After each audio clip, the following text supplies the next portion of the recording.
Welcome, everyone. My name is Russ. I work with CapEx Sales and wanted to talk to you today on this Industry Cast webinar. This is something that we do every Wednesday at 11:30. Today, we're going to talk to you about an overview of one step in the capital project management process. We're going to talk specifically about establishing the vision for your capital project and how to carry that through and into your facility. But before we hop into the conversation, I want to remind you of what we do and who we represent. We are a manufacturer's rep group. We represent ATC Automation out of Cookeville, Tennessee. 85% of their business is with repeat customers. And if you've had any experience with custom equipment, you know that that is an excellent number. They retain their customers. Customers come back time and again, asking them to continue to build equipment. Cincinnati Test Systems is the largest leak test company in the country. They are in Harrison, Ohio, and have continued to expand over the years. I started working with them back in 1996 as a manufacturing engineer. They were a customer of mine, or I was a customer of theirs before eventually joining them to help them sell their equipment. Then we've got Duquesne Plastic Joining. They are in St. Charles, Illinois. A global and diverse plastic joining company, hot plate welding, laser welding, ultrasonic welding, vibration welding, laser welding, all things welding. That is what they do. And then we have Symmetric, which is a division of Cincinnati Test Systems, but we break them out separate because they are focused on high-speed in-process test and data management collection, all things data. They also do very sophisticated test technologies and integrate for custom applications. And then we work with Keller Technologies right here in Fort Mill, South Carolina, that is focused on comprehensive industrial air filtration. All right, so as I mentioned, we're going to talk about, essentially we're going to break down an article that I wrote recently for Assembly Magazine, and it was a joint effort with ATC Automation, which is, as I mentioned, one of the companies that we represent.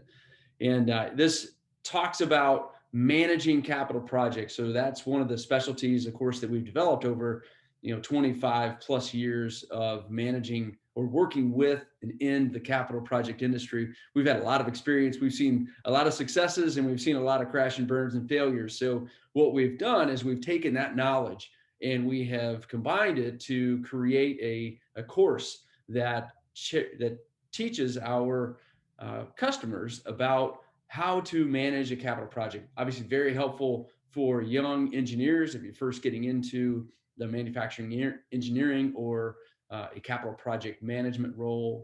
This is an excellent tutorial to help you kind of wrap your mind around or get your arms around the capital project management process. So there are 5 phases of this process: the vision phase, the selection phase. So, okay, let's talk about each of them as we go through. The vision phase is when we establish the vision for the project. And that's what I'm going to break down today. That's what we're going to talk about. The selection phase is when we actually choose a supplier to partner with to move forward in executing the project.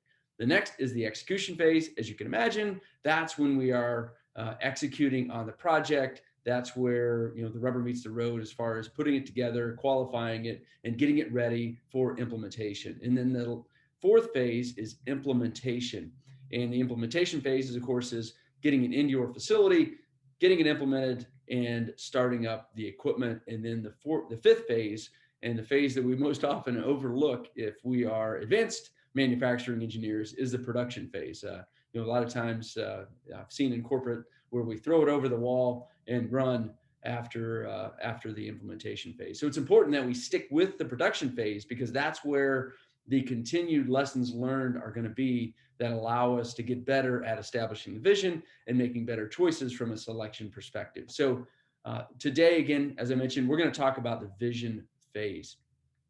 So the vision phase, as you would suspect, this is where we clarify the project. So we want to clarify it in our minds as manufacturing engineers or project engineers, but we also want to clarify it for our entire organization because we need them throughout the process. We need their support. And if we aren't communicating and helping them to understand why we are executing this project, what is the importance for the company overall, then they're not going to be backing us up. And if we don't have them backing us up, we're not going to get the support that we need to execute the project at the most optimum way. So as a project manager, you want to make sure that you are establishing a clear vision of what this equipment is going to look like. And that's what we're going to talk about here. So here are some of the phases or components of this. So you got to determine the financial justification. I've done a specific webinar or industry cast on financial justification and how to do that ROI calculation. There are a number of different ways. Any company or every company seems to have their different twist on it. So it's important that you understand how your company justifies financial investments, specifically capital projects. So we create an executive summary. This is unique, and it's kind of unique to the certified CPM process that I've created. And it's very helpful, again, in communicating to management. This is what we are going to do. It's essentially a summary of the entire project that you can put on 2 to 3 pages, and you want to update that on a regular basis to share with management so they are enlightened. I have seen many project managers, and the reason, let me go back and say the reason that this was created is because in my career, I've been involved in over 500 capital projects. I've seen a lot of project managers get thrown under the bus because things did not succeed. And the reality is they did not communicate to management about the support that they needed. So the failure was actually on management, but of course, management's not going to volunteer themselves as the scapegoat for projects gone wrong. So if you have a trail of communication, it's a bit of a CYA tactic or strategy, but it's really important to keep your organization informed. And then as things start to go sideways, everyone is in the loop within the organization so that you can get the appropriate support, hopefully get the appropriate support to make things right. The next is defining the ideal partners. We want to get clear on the type of company that we want to work with. Do we need someone that's local? Do we want someone that has specific experience in the processes that we are going to need to implement for this capital investment? So what are the specific criteria that you're looking for in choosing the ideal partner? Completing the request for quote. So this is a document that we all, if you're a manufacturing engineer and you've been doing this for any more than 6 months, you know what a request for quote is, but it is a detailed description of exactly what you're expecting the equipment to do, how it should perform, and all the specifics for the project. So you're going to give those to suppliers, and then of course the suppliers are going to quote those, and then that's going to be some of the basics for your selection strategy in choosing the right supplier for your application. So team member role definition. This is something that we often miss, but you're going to have many people in your organization. So you're going to have quality engineers, maintenance people. You're going to have the supervisor for the area that this equipment's going to go into. You're going to have a project manager that's going to be working with your customer potentially. So if you are working at a tier 1 supplier as an example, then you're going to have, your company's going to have a project manager that's dealing directly with the people at your customer. If it's Ford, as an example, you're going to have someone that's dealing directly with Ford. So you're going to have to interact and interface with him. You're going to have designers, project or equipment or component designers. So the component designers are people that you're going to have to deal with on a regular basis as well. So you're going to want to define those roles. What are they going to do? Why do they need to be on your team? What kind of expectations do you have for them? Ideally, you're able to help in the selection process or be involved in that team member selection process, because if you are intentional in getting the right team members on your project team, then obviously the project is going to go more smoothly. Now, sometimes you have that option and sometimes you do not. But the important aspect is if you get given a quality engineer for your application, you want to be able to give them that role definition to say, here is what I'm going to need for you on this project in order for us to ensure success, specifically from a quality perspective. Maintenance, same thing. This maintenance role, this maintenance support role, here's specifically what I'm going to need from you. Now, I know this sounds like a ton of work, but you do it once or twice, and you've got a point of reference that you can utilize for projects moving forward. But it's really the more intentional we are in executing, the more professional we are in executing projects, the better you are going to be, the more quickly you're going to move up in your organization. And that's what we want for you. That's what we want is to provide these tools so that you can be an expert in your role, in your craft, learn a mastery, and then increase your value in the process. And then again, you're going to command more money as a result. You're going to move up. You're going to have more responsibility because they say, wow, this person is intentional in their work, as opposed to flying by the seat of your pants and just moving through a project and say, just swatting, playing whack-a-mole, every problem that comes up, you're just whacking the moles, whacking the moles, whacking the moles as they come up. Maybe you'll succeed, maybe not. In that case, it's not, it's kind of 50-50. We are not necessarily controlling our destiny, but we have much more control of our destiny if we are intentional in these aspects, especially here in the vision phase of the project. Defining the acceptance criteria. This is something that you're going to put into the RFQ, of course, but you want to get clear on what is a good machine, what does it look like, what are the quality metrics, how is it going to be measured, how will we know that this equipment is going to is working and functioning as intended. We need to determine the communication cadence with the team as well as management. So you're going to have a team that is internal, and you're also going to have a team that includes your chosen supplier. So you're going to have to coordinate the regular communication, or communication cadence, as I like to call it. And then with your management team, you're going to want to keep them informed as far as the progress for the project. What is the risk? And where, how are we doing on, monies and time? So from a risk perspective, what your management wants to understand, where are the risks to two things. Number one is the timeline. Are we on time executing the project so that we don't mess up our relationship with the ultimate customer? And then number two is financially, are we on track for keeping this in budget? So those are the two main risks that we have to manage as project managers. So you're going to want to communicate that to management on a regular basis. Here's where we stand. If there are any red alerts to say, hey, I'm not getting the answers that I need for this specific area, I'm not getting the parts I need from purchasing. So you're going to want to communicate that to management so that and identify those, raise a red flag to say, if I don't get these, we're not going to execute on time. Therefore, going to be late.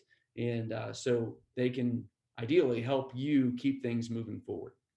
So the vision for everything. So the vision for your life, the vision for your project, the vision for your career, the vision for your family, everything starts with a vision. And for a successful project, we want to make sure that we are envisioning what we want this final project, this final solution to look like. What will it look like? So every skyscraper is built in our minds first, or in the mind of the architect first. So they envision it. Then they take that vision, and they put it on paper. And that paper becomes an actual skyscraper. So there are always three phases to the process. First, you got to envision it, and then you document it, and then you execute it. So this is the vision phase. Is this project is going to be the most successful project that we've ever had for our organization. It's going to take this footprint. It's going to execute at this OEE, and it's going to be up and going in record time because we have provided appropriate components for the project. We've done all of the appropriate debug. The controls is better than any project that we've ever done. So it sounds a bit like hyperbole, but I want to ensure you that when you create a vision for anything, it is amazing at how those stars tend to align to ensure your success in the project. But if you don't have a vision, who knows what's going to happen? So it's really important that you visualize that finished project and start to help communicate that internal to your organization. Okay, the next step here in the vision phase is establishing the success criteria for your project. So these are the performance-based metrics that you can use to measure success. That's obviously important. If we're going to, if a company is going to put up money, say $2 million for a project, they want to make certain that they're going to get their money back plus profitability. So in order to do that, we need to establish some success criteria that are going to ensure that the company has a return on investment. That's what capitalism is profit. Ideally, if there is no profit, there is no company and there is no business. So it's important to keep that in mind as you are executing these capital projects.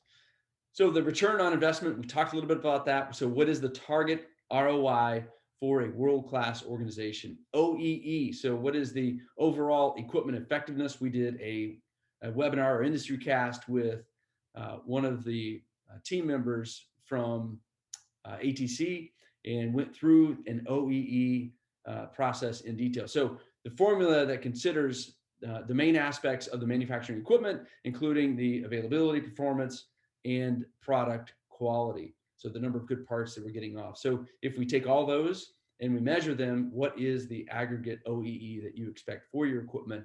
It's important to understand that the OEE takes time to actually establish. So we shouldn't expect an OEE of 85% the first month after implementing the equipment. That's just not a feasible expectation, because it takes time for operators to get more efficient, for the bugs to get worked out of equipment, and for the supply chain to work itself through. So it's important that we establish some buffer in the expectation of when that OEE should be achieved, but we still need a target. Okay, I've run that one into the ground. Budget target. So what is the budget? We've got identified financial obligation that has allowed us to justify that ROI. So it's important that we stay within that budget.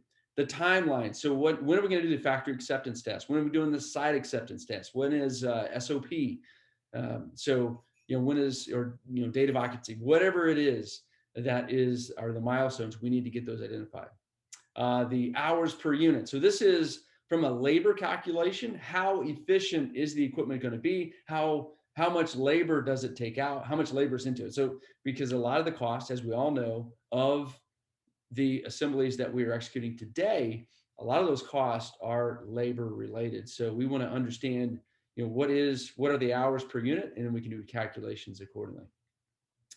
The next is that executive summary that I mentioned. So this is, again, a tool that we're going to use to help work with management, to help them keep them accountable to the commitments that they've made in this process, and help us to share where we are in the project on a regular basis. So I encourage you to utilize this. And we've got an example of that. If you want to just email me at russ@capexsales.com, happy to get you an example of what an executive summary looks like. But effectively, it's all of the key aspects and the risks for the project identified.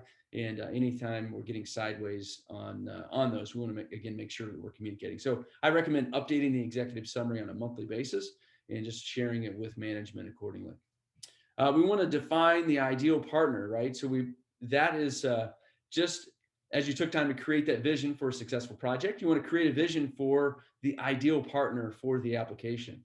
So the most common mistake that I've seen in my career, period, second to none, is choosing the wrong supplier for your project. It is number one, bar none. People buy on price, and when you buy on price, you get what you pay for.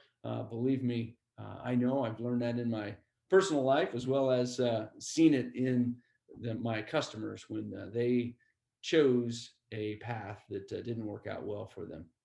Ended up costing them more money than they spent. So create a vendor selection criteria. So that selection for a successful project, we've defined it. We've identified the ideal vendor. Now we want to make sure that we are using some type of matrix to ensure that we make a smart decision in choosing our partner for the application.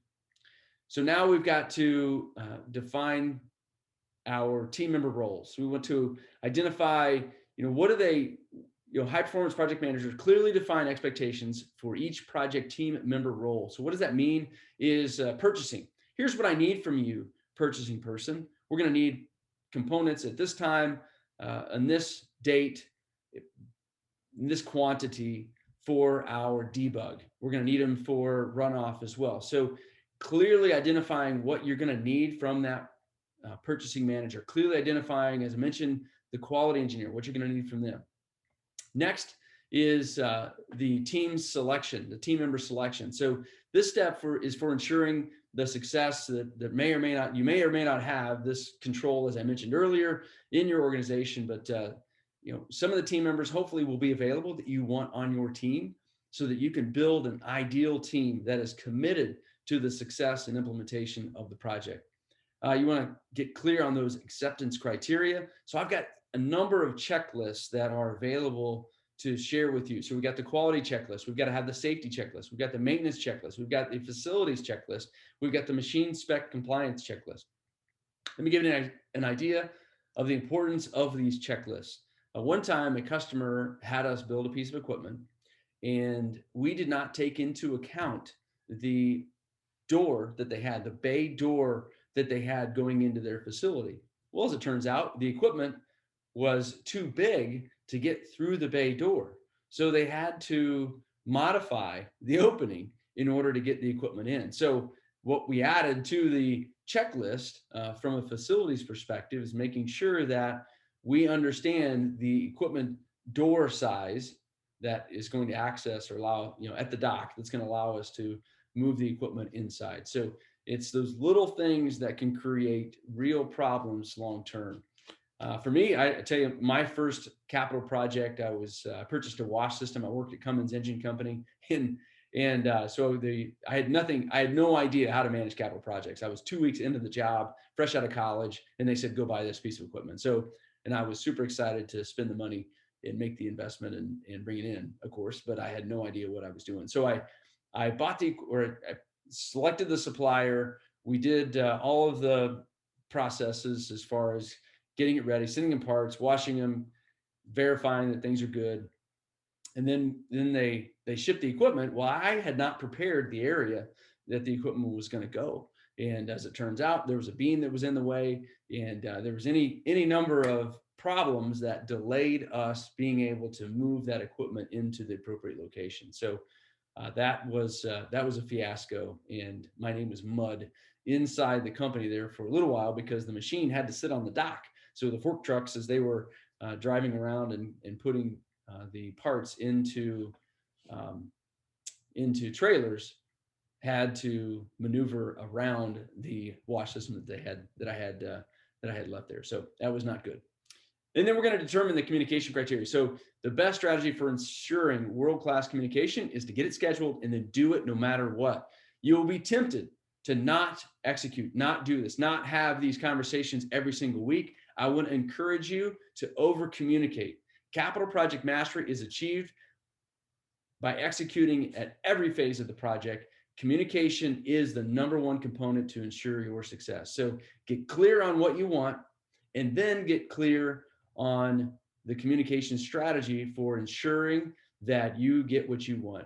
One more thing I want to add that's not in here necessarily is you want to make sure that you're holding your suppliers accountable for what they had committed to. That is often something that is missed.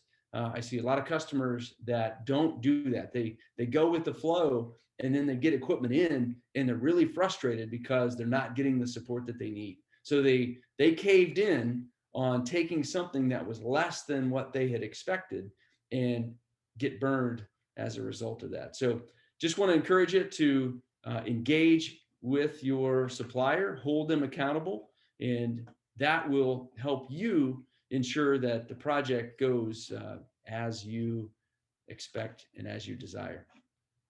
So thank you so much for the opportunity to communicate with you.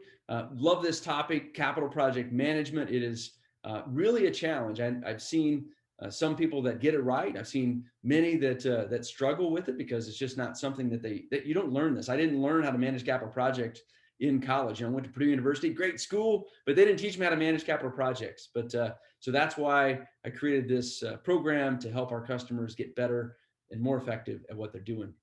Thank you so much for the opportunity to serve you. We are grateful every time that we get an opportunity to share with you and share any knowledge that we might have. Please contact us if you have any questions at all. Matt Matheny, he covers Western North Carolina and South Carolina. Chris Mullins is in Eastern North Carolina and Virginia. And if you need anything, feel free to reach out to us and we will be here for you. Thanks so much. Have an amazing day, and we'll talk to you soon. Bye-bye.